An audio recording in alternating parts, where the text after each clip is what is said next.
lo primero, ¿dónde saqué las fuentes? ¿Sí? Del análisis de la vulnerabilidad de los sistemas que impiden la visión de procesos y estructuras delictuales de Francisco Martín Suárez y Natalia Lorena González, la corrupción en el mundo romano de Bravo y de González Salinero, y delitos complejos, otra vez de Francisco Martín Suárez, que para quienes estén en el video, este libro. Pero bueno, primero vamos con lo más básico, o sea, la etimología de la palabra corrupción, de dónde viene.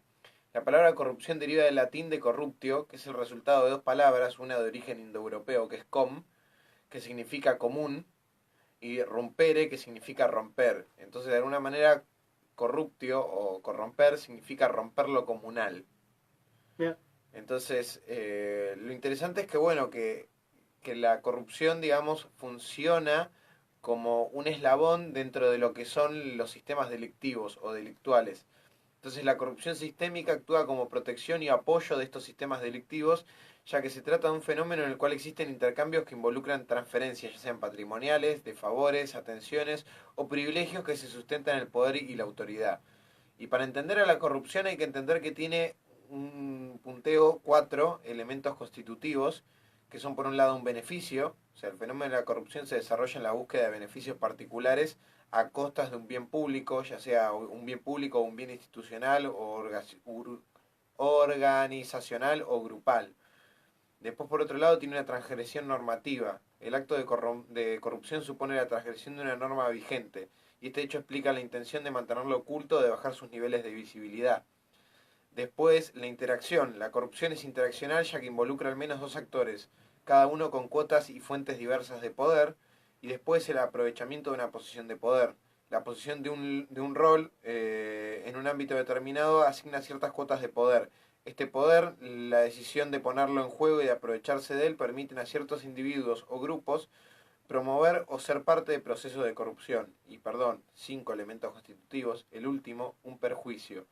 Más allá de que la corrupción se desarrolle en ámbitos públicos o privados, siempre implica algún perjuicio que se traduce en última instancia en la existencia de víctimas, aunque éstas no sean directamente reconocibles y su perjuicio sea difuso. En la actualidad, el crimen organizado transnacional se ha diversificado y extendido profundamente, debilitando la credibilidad y efectividad de las instituciones fundamentales, violentando los derechos humanos, infectando la credibilidad del ámbito económico y corrompiendo a los líderes políticos. El Comité Especial de las Naciones Unidas para elaborar la Convención contra la Delincuencia Organizada Transnacional propone la siguiente definición. Se entiende por grupo delictivo organizado a un grupo estructurado, existente durante un periodo de tiempo y que tenga por fin la comisión de un delito transnacional grave mediante la acción concertada, utilizando la intimidación, la violencia, sobornos u otros medios, para obtener directa o indirectamente un beneficio económico u otro beneficio de orden material. Los sistemas delictuales son aquellos de gran envergadura que poseen una cobertura que trasciende las fronteras nacionales. Son emergentes del proceso de globalización y generan alta rentabilidad, demanda permanente y necesitan para su funcionamiento alguna protección del sistema político y sistema judicial. A saber, tráfico de armas, tráfico de drogas, tráfico de personas, lavado de dinero y secuestro, entre otros. El tráfico ilegal de armas, por ejemplo, junto con el narcotráfico y la prostitución, es una de las actividades ilegales más rentables en todo el mundo y una de las formas delictivas más comunes del crimen organizado. Cuando hacemos referencia a la palabra tráfico, encontraremos siempre una fuerte asociación de la misma con la idea de movimiento de algo, por ejemplo, como decíamos, drogas, armas, personas, órganos, etcétera.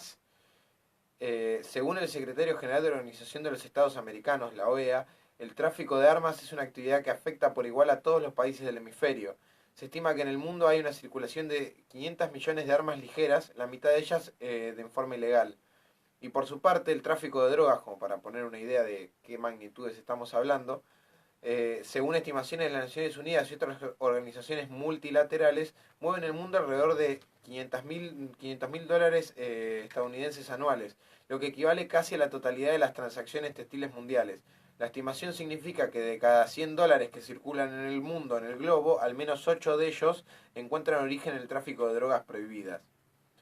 Pero bien, como podríamos decir, también acá hay un pedacito de algo que quería leer, pero para entrar con esto hay que entender que el tema del lavado de dinero, que es generalmente lo que nosotros más vemos de la corrupción, es simplemente uno de los eslabones de la cadena de la corrupción. ¿Por qué? Porque El lavado de dinero es este proceso en el cual los beneficios, el rédito que se saca, ya sea de la venta de órganos, de la venta de armas, de drogas o de la prostitución, es volcado finalmente en el mercado legal. O sea, lavar dinero no tiene nada que ver con lo que me pasó a mí. No, sino que en realidad lavar dinero es como una segunda parte de la actividad de corrupción, por así decirlo, o de ese negocio, de ese sistema delictivo. Es como la pata que necesitan para de alguna manera poder agarrar y integrar todo ese dinero a un mercado legal y poder usarlo. Si no, es como que queda en el aire, que no se sabe de dónde salió. Sí, dinero espurio, mal habido. Exactamente. Y acá, bueno, cita textual de delitos complejos que dice, en conclusión, un acto corrupto no es solo una maniobra, es en sí mismo una transgresión normativa que, dada sus rasgos, pasa a ser un servicio para otros delitos. Las retribuciones pueden abarcar desde las coimas pagadas para lograr la realización de un trámite hasta aportes a campañas políticas. En el caso particular del delito de lavado de dinero, la tecnología central se relaciona con la introducción en el sistema financiero de grandes masas de dinero cuya procedencia se trata de ocultar. En esta etapa de colocación se introducen voluminosas sumas de dinero efectivo utilizando centros financieros offshore que resguardan el secreto de los depositarios o testaferros, o empresas fantasmas, que ocultan el dueño del dinero. En este caso, los depósitos pueden hacerse en bancos dentro del circuito normal. Solucionado el problema logístico de deshacerse del dinero sucio, se inician las etapas de decantación e integración que completan la operatoria. Pero para que esta operatoria pueda realizarse requiere una serie de servicios que actúan como apoyo. O sea, es necesario para que se dé esta integración, digamos, y esta colocación del dinero corrupto, que haya todo un sistema. Es interesante pensar a la corrupción no como un hecho en sí mismo, sino como una gran vía, una gran autopista de circulación de bienes y de dinero o de personas o de órganos, ¿sí? Es como una gran infraestructura en la cual están circulando constantemente y esa gran infraestructura tiene un montón de sistemas de apoyo, ya sea desde una pata judicial, una pata bancaria, una pata civil. Constantemente estos juegos se están interrelacionando para poder proteger a este hecho delictivo. La pata que diría, ¿a cuánto el kilo de chinchulina? Básicamente, Más o si vos menos. lo querés. Si vos lo querés así, Dicho mal y pronto, se podría decir. ¿a cuánto está el hígado que estoy vendiendo? Digamos, más que chinchulines, carne humana lo que están vendiendo. Hay chinchulín. No sé, me parece El que más chinchulín. es más fácil encontrar otro tipo de órganos en circulación que el chinchulín.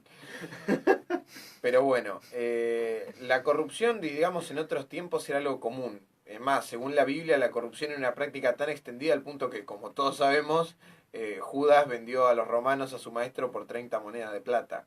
Entonces, la corrupción es algo que es bastante antiguo en realidad, no es algo, digamos, tan nuevo como nos parece, porque muchas veces creemos que solamente viene por parte de los políticos y en realidad es algo que existe incluso antes de que existieran los estados-nación, antes de que existieran las constituciones.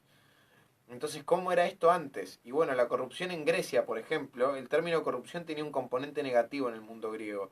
No había una palabra concreta para referirse a la corrupción como se entiende hoy día. No obstante, los griegos tenían un sentido claro de la corrupción como abuso del cargo público para un beneficio privado. Fue motivo de preocupación debido a las consecuencias que podía generar en la comunidad y fue reconocida como un delito y por tanto con la idea de ser castigada severamente, en especial cuando iba en contra del interés público. El soborno, por ejemplo, fue considerado la peor forma de corrupción en la antigua Grecia. Ahí está pagado Toto. Sin embargo, los griegos no establecían una distinción clara entre el soborno y el regalo. En parte era motivado por el hecho de que el soborno no era considerado como estrictamente corrupto mientras no perjudicase los intereses públicos de la polis. La opinión pública era más tolerante de lo que señalaba o implicaba las leyes sobre este tema. La ley decía una cosa y las costumbres y la oportunidad otra. Aún así, el soborno se tomaba en serio en la polis griega y se hacía mucho por evitarlo. Cuando se condenaba, se aplicaba las penas de forma rígida. Si había indicios del delito, la persona que ejercía cargos públicos debía presentarse ante los tribunales para responder por sus delitos. Tras el examen realizado a los magistrados, los logistai, que eran los magistrados, digamos, indicaban las posibles infracciones y las acusaciones que se les hacían, que les hacían quienes realizaban esta investigación.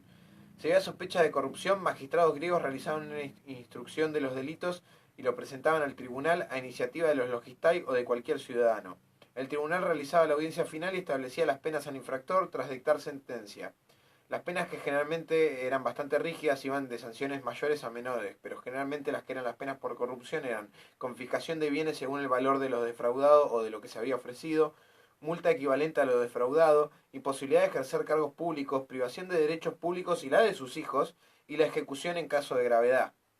O sea, Atenas tenía una ley que dice, si es una ley que es del siglo cuarto antes de Cristo, la ley de Atenas que dice, si un ateniense acepta dádivas de alguien o él mismo las ofrece a cualquier otro o corrompe con promesas a otras personas en perjuicio del pueblo, quede desposeído de sus derechos ciudadanos, al igual que sus hijos y sus bienes sean confiscados.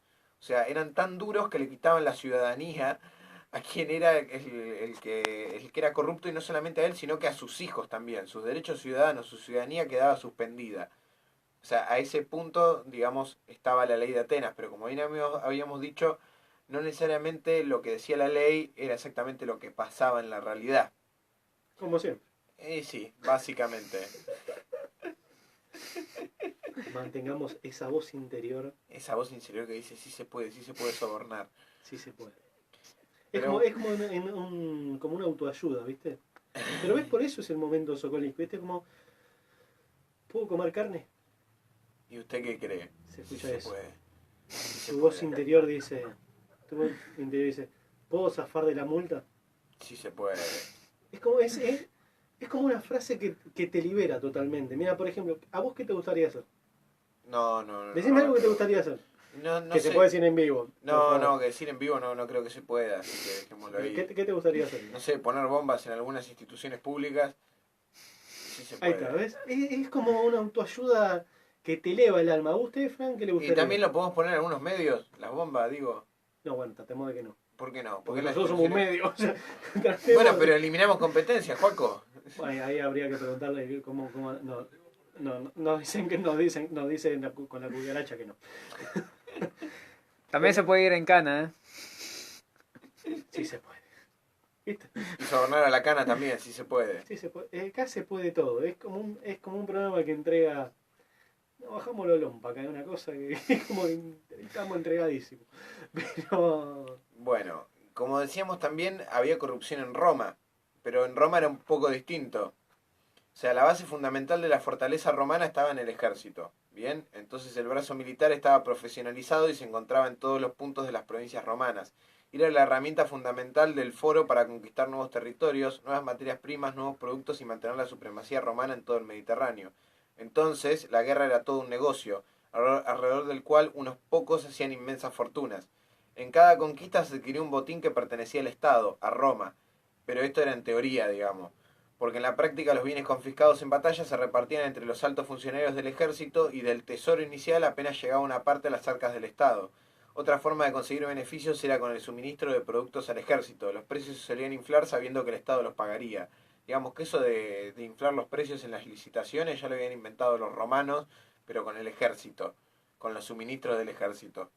Bueno, acá lo hacen con la harina, con los huevos, con los tomates. El morrón está 100 mangos, dejate de joder. 2.50, imagínate, ahora vas a un asado, te dicen, a vos te tocan los morrones, te querés pegar un tiro en los huevos, o sea... No, eso ya queda fuera. Queda fuera, el morrón ya no entra. El morrón con huevo frito. Es un clásico. Por lo menos la gente de Córdoba come el morrón con huevo frito, pero en temita. Sí. Ensalada Pero- de morrón. Ah, te la regalo. Y bueno, como decía, en Roma, digamos, el caminaba seguido con una nube de clientes. Cuanto más larga era su corte, más se le admiraba como personaje. Esta exhibición tenía un nombre, adesectatio. A cambio, el gobernante protegía a sus clientes con ayudas económicas, intervenciones en sedes políticas y demás. Y los clientes a su vez actuaban como escolta armada. También había acuerdos entre candidatos para repartirse los votos, y para encontrar un empleo solía recurrirse a lo que se llama el comendatio, que era el apoyo para conseguir un trabajo, lo que hoy equivaldría a ser un ñoqui. Los altos cargos estaban muy vigilados, los romanos tenían un concepto de la política diferente. Lo más importante para ellos era el honor. Para llegar a la cumbre el candidato tenía que tener un currículo,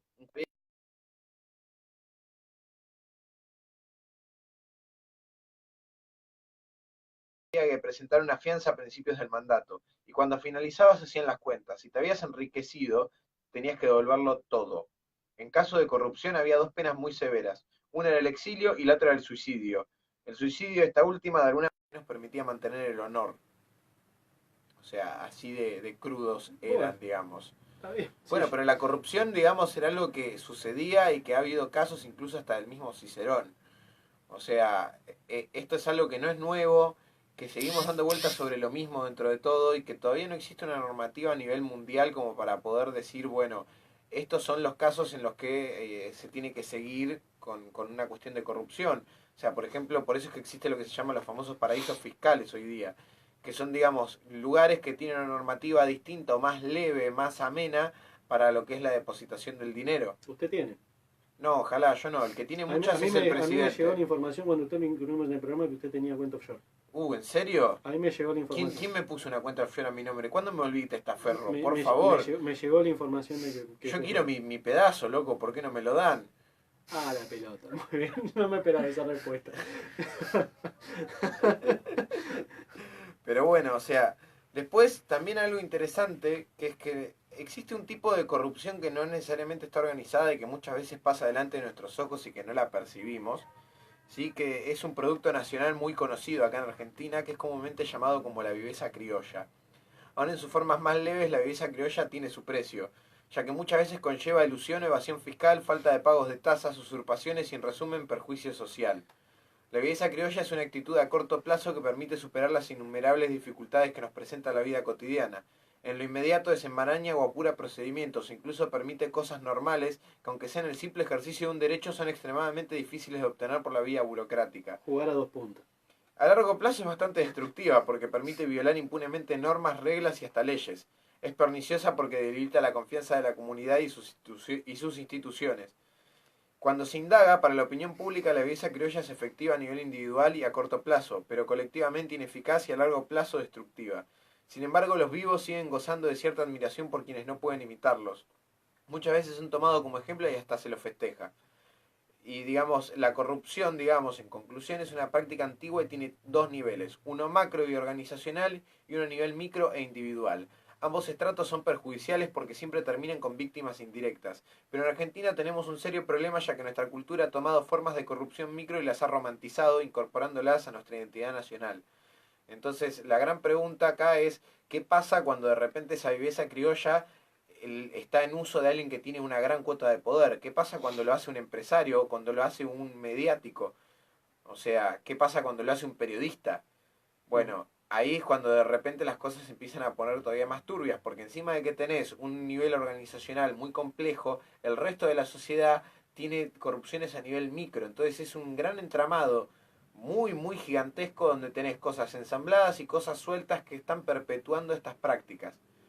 Pero bueno, hasta acá fue la columna de hoy O con... sea, a ver, eh, con estos datos que usted nos tiró, Sí, uno nosotros, llego a mi casa, ¿puedo ser corrupto? tranquilamente. Tranquilamente. Podrías ser corrupto dependiendo lo que hagas y dependiendo cómo. El tema es el nivel. Fran acá mientras está filmando, ¿puede ser corrupto? Acá mientras estás filmando, no sé. A mí no me comprometan en No, nada. acá no creo mientras esté filmando. La cuestión es que se saltea alguna norma en función de un beneficio y que se abusa de alguna posición de poder.